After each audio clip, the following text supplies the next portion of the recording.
ગુજરાતના મુખ્યમંત્રી ભૂપેન્દ્રભાઈ પટેલે સુરત જિલ્લાને વિકાસ કાર્યોની ભેટ આપી। કેવડી ગામે આદિવાસી પંથકની જીવાદોરી સમાન તાપી કરજણ લિંક પાઇપલાઇનનું ભવ્ય લોકાર્પણ કરાયું।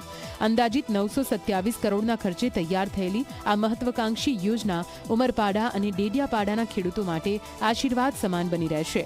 વર્ષોથી પાણીની અછતનો સામનો કરતા હજારો આદિવાસી ખેડૂતોને સીધો લાભ મળશે અને તેમની આર્થિક સમૃદ્ધિના નવા દ્વાર ખુલશે।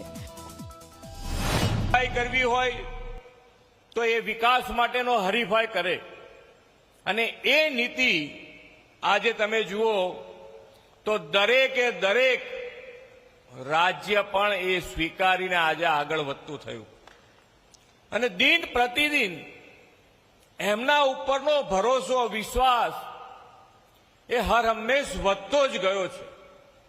એનું કારણ તો કે એમણે સામાન્યમાં સામાન્ય માણસ, છેવાડાનો માણસ, વંચિત માણસ એને મુખ્ય પ્રવાહમાં કેવી રીતે લાવી શકાય એના માટેનો હર હંમેશ એમણે પ્રયત્ન કર્યો।